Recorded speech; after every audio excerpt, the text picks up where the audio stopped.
नमस्कार, मेरा नाम विवेक कुमार है। मैं एमएलटी कॉलेज सहरसा के इतिहास विभाग में असिस्टेंट प्रोफेसर के पद पर कार्यरत हूँ। आज की इस ई लर्निंग कक्षा में आप सबों का स्वागत है। आज हम लोग अपने इस कक्षा में भारत में मंदिर एवं स्थापत्य कला के विकास के बारे में पढ़ेंगे। यह कक्षा स्नातक प्रथम वर्ष के छात्रों के साथ साथ स्नातकोत्तर द्वितीय सेमेस्टर के छात्रों के लिए भी महत्वपूर्ण है। स्नातक प्रथम वर्ष के छात्रों के प्राचीन भारतीय इतिहास से संबंधित प्रश्नों में भारत में मंदिर निर्माण कला से संबंधित प्रश्न आते हैं। इसी प्रकार स्नातकोत्तर द्वितीय वर्ष के CC 8 में मंदिर निर्माण कला के बारे में पढ़ना है। इससे संबंधित सवाल संक्षिप्त नोट्स लिखने के रूप में आते हैं या फिर भारत में मंदिर निर्माण कला के विकास के बारे में एक आलेख लिखने के बारे में आता है कि भारत में मंदिर निर्माण कला के बारे में एक आलेख लिखें या मंदिर निर्माण कला क्या है और भारत में इसके विभिन्न स्वरूप क्या हैं, इसके बारे में समझाएं। तो चलिए आज हम लोग अपने इस कक्षा में भारत में मंदिर निर्माण कला का विकास किस प्रकार हुआ, किस उद्देश्य से हुआ और इसके क्षेत्रीय स्वरूप क्या क्या थे, अलग अलग भागों में कौन कौन से रूप में किस किस नाम के रूप में इसका देखा गया और उसमें क्या क्या भिन्नताएं थी, इसके बारे में हम लोग चर्चा करेंगे। मंदिर निर्माण कला का विकास भारत में गुप्त काल से होता है। गुप्त काल में स्थापत्य, मूर्ति कला, चित्रकला आदि अनेकों कलाओं का उत्थान आरंभ होता है। कला पर गुप्त काल में धर्म का प्रभाव पड़ा। धर्म के क्षेत्र में देखते हैं कि वैष्णव धर्म ज़्यादा लोकप्रिय था और अवतारवाद के सिद्धांत के तहत विष्णु के अलग अलग अवतारों की परिकल्पना की गई और इससे संबंधित विषयों पर मूर्तियां भी बनाई गई। तो स्थापत्य के क्षेत्र में मंदिर निर्माण कला का बहुत ही महत्वपूर्ण स्थान है और यह मंदिर जो है देवताओं के निवास स्थान के रूप में, देवताओं के घर के रूप में बनाया गया। मतलब मंदिर का सामान्य अर्थ है देवताओं के रहने का घर। और मंदिर निर्माण कला गुप्त युगीन वास्तुकला का सर्वोत्तम उदाहरण है। गुप्त काल में मंदिर निर्माण कला का विकास हुआ और गुप्त काल में मंदिर के निर्माण के जिन विशेषताओं को हम पाते हैं वो नागर शैली के तहत विकसित हुई। मतलब कि गुप्तकालीन मंदिरों की जो विशेषताएं हैं वो नागर शैली कहलाती है। इस शैली के बारे में आगे हम लोग चर्चा करेंगे कि नागर शैली में कौन कौन सी विशेषताएं पाई जाती है। मंदिर निर्माण के 3 प्रकार की शैली हम भारत में पाते हैं, नागर शैली, बेसर शैली और द्रविड़ शैली। तो गुप्त काल में मंदिरों की जो विशेषताएं मिलती है वो नागर शैली के रूप में मिलती है। गुप्त काल के अधिकांश मंदिर जो है वो पाषाण निर्मित हैं, मतलब पत्थरों के बने हुए हैं। मंदिरों का निर्माण एक ऊंचे चबूतरे पर किया गया जिसको हम लोग चौकी कहते हैं। तो एक चबूतरे का निर्माण किया गया और उस पर एक गर्भगृह का निर्माण किया गया। गर्भगृह का मतलब हो गया कि जिसमें देवताओं की मूर्तियां रखी जाती है, वो कमरा जिसमें देवताओं की मूर्तियां होती है उसे गर्भगृह कहते हैं। गर्भगृह के ऊपर की छतें चपटी होती है। जैसे अभी हम लोग सामान्य तौर पर देखते हैं कि मंदिरों की छतें जो है वो शंक्वाकार होती है, मतलब त्रिकोणी होती है, शिखरनुमा होती है। लेकिन शुरुआती दौर में मंदिर की छतें जो थी वो चपटी होती थी, लेकिन आगे चलकर गुप्त काल में ही आगे चलकर मंदिरों में शिखर भी बनाए जाने लगे। जैसे इसका उदाहरण देवगढ़ का दशावतार मंदिर आता है जिसमें मंदिर का शिखर जो है 12 मीटर ऊंचा बनाया गया। तो गुप्त काल में एक चबूतरे मंदिर का एक चबूतरा का निर्माण हुआ। चबूतरा के ऊपर एक गर्भगृह, यह चौकोर या वर्गाकार कक्ष था और यह मंदिर का सबसे महत्वपूर्ण अंग होता है। इसी में देवता की प्राण प्रतिष्ठा की जाती है और गर्भगृह के प्रवेश द्वार पर जो स्तंभ बनाया जाता था, जिसको हम लोग चौखट कहते हैं, उन स्तंभों पर नदी देवियों की आकृतियाँ, जैसे गंगा और यमुना की मूर्ति जो गुप्त काल की ही देन है, इस तरह की नदी देवियों की मूर्तियाँ बनाई जाती थी। गर्भगृह के प्रवेश द्वार पर चौखट पर उनकी मूर्तियाँ उकेरी जाती थी। और मंदिर का जो आधार होता था वो पंचायतन आधार पर मंदिर बनाए जाते थे।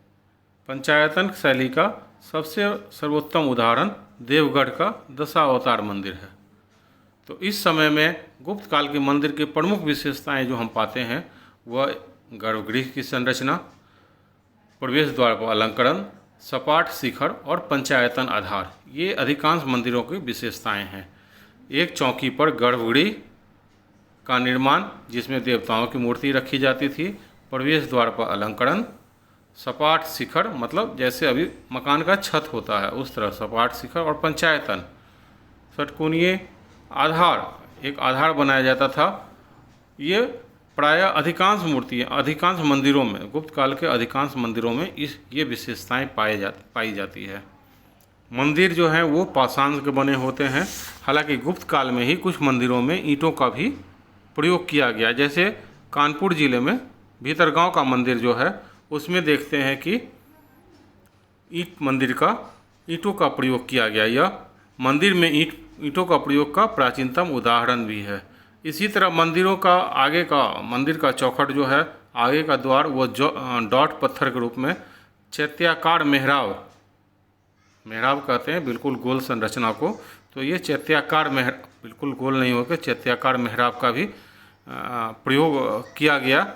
ये भी उसका एक प्रारंभिक उदाहरण है। यहाँ ध्यान देने की बात है कि जो हम लोग बिल्कुल गोल मेहराब की बात करते हैं ये बाद में विकसित हुई है, गुप्त काल की नहीं है, बल्कि यह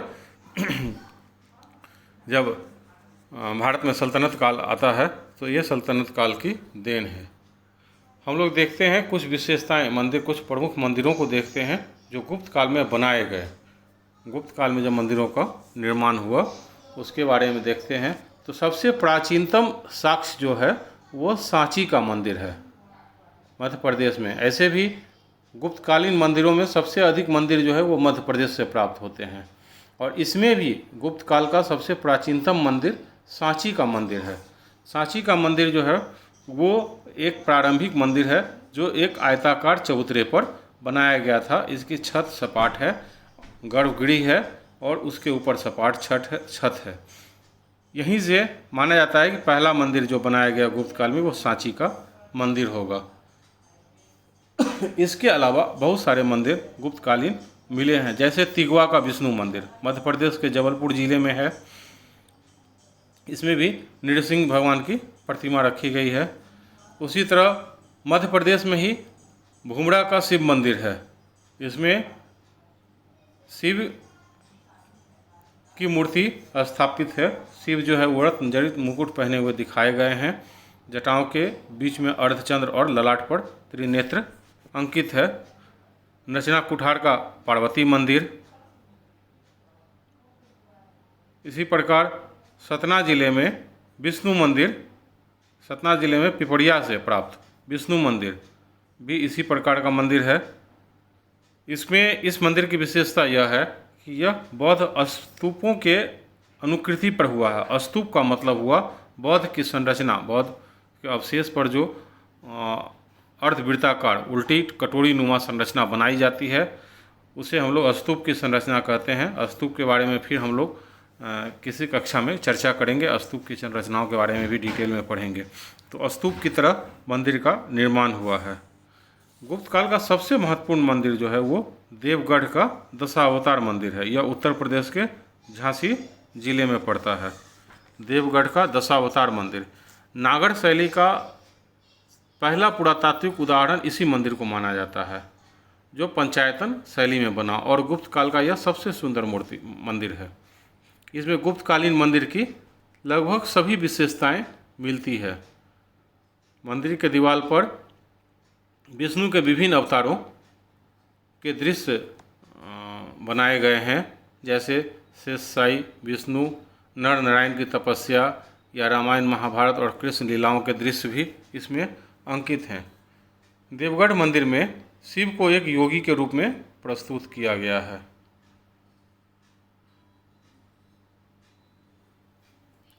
इसी तरह एरन लेख जो बुद्धगुप्त के समय में, वो एरन लेख से ज्ञात होता है कि सम्राट बुद्धगुप्त के समय में भी भगवान विष्णु की मंदिर के सामने एक गरुड़ शीर्ष से अलंकृत एक ध्वज स्तंभ स्थापित किया गया था।